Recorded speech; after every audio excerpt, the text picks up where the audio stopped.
everybody, it's Cape Rugby TV time. We take a look again at what's happening in the world of Western Province Club Rugby. We're going to be talking to you so much about Western Province Club Rugby and the matches and the fixtures and the results and lots of competitions coming up. Big thanks, of course, to our partners on board with us, Score Energy Drinks. We'll tell you how you can win yourself a case of Score Energy Drinks. And, of course, MChem 24-Hour Pharmacy. We'll tell you more about what's happening at MChem 24-Hour Pharmacy. Before we get into all the highlights and the results and the fixtures, Jerome Parvater, nice to have you back, meneer. Yeah, JP, good to be back, and I must say, very, very busy times now. Very busy. Also, Farley Felton, Faisal Felton, nice to have you back, meneer. Yeah, good to be back as always, JP. Yeah, it's been a heavy couple of weeks, as Dr. Jerome said, and that there. So, yeah, looking forward to the remainder of the season. The fans, the rugby fans want to know if you're making a comeback. Are you going to be? I think so. Yes, it's difficult sitting on the side and watching the games and that. You know, sometimes you think to yourself, yes, I can do a better job. And then you walk up and then all of a sudden you're out of breath and I realize, hang on, you passed it. Jerome, and same thing. You know, a lot of guys are saying maybe that you must make a comeback as well. Playing 8th man for one of the clubs. Have you thought about it? I gave it a thought, but I've also decided not to. The way the guys are playing now, it's a bit too tough. Yeah, all right. So the clubs are at it at the moment. Of course, a lot. Do you think that we sort of have a feeling of, okay, this is it now. We're heading towards the half point. Do you think that there's a change in the thought process? You know, 4 weeks ago, 5 weeks ago, guys are going, you know, we don't know where we can go. We can win the league. We can. Then, as you go week after week, the guys start saying, hang on, guys, we are better make sure just we get into the top 6. And then other people are saying after 5 weeks, okay, the best thing to do now is avoid the bottom 3. Do you think the thinking around the strategy has changed?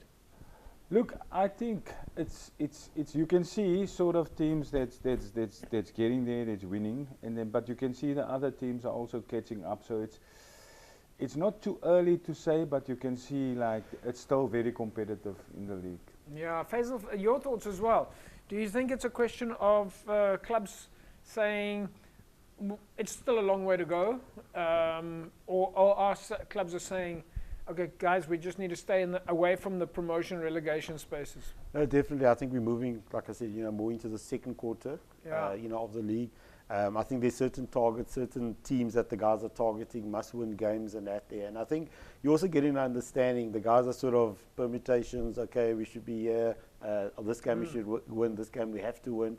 So I think, if you look at it, it's not we're going to win all the next couple of games. There's certain games that we say, okay, these games we definitely have to win. But I think the one joy of the competition is that top 6. I think many of them, that's why there's still something to play for. Normally you'll find the guys at the top, it's runaway. And everybody's, we're never going to catch it. It's going to be difficult. But now when you're vying for the top 6, everybody's vying for the top 6. And it's going to be exciting. The results, as we saw, is quite close. And I think the one thing is that the teams, there's no really dominant team as such. Yeah.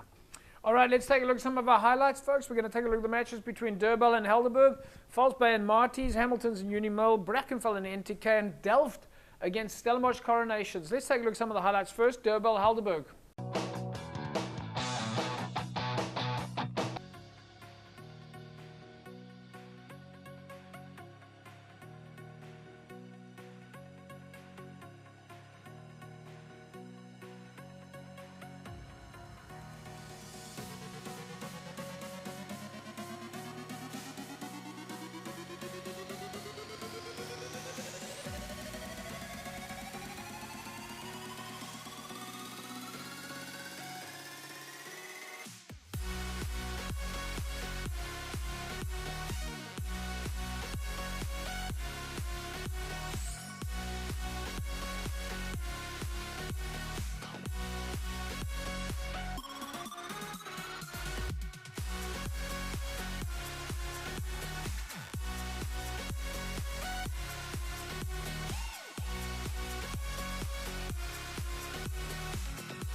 Right, there we go, folks. A win there for Helderburg, 48 points to 38, 48-38 to Helderburg.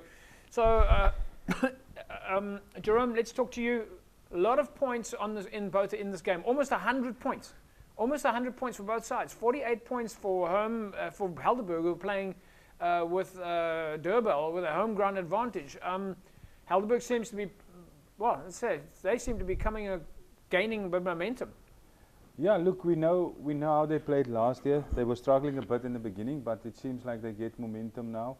And like you say, 100 points, almost 100 points in a game. It's good. The running rugby is good, but you also have to work on your defense. Both teams are there. Just see people running through line breaks, and no one falls back. But they're good with ball in hand, but off the ball, but poor. Yeah, I think Faisal, from your side, your thoughts? Yeah, no, definitely. I mean, I watched the game. It was very exciting. I mean, just more running, open up, and at one stage, I thought Durbel was making a comeback. You know, it was pretty close. I think it was 30, somewhat 20. You know, so it was close. So, I mean, yeah, like Jerome says, I think you've got to be sort of all-round, and I think that's what's going to tell in this league is going to be, you know, in terms of the all-round performance, you know, defend and be able to attack as well. Yeah.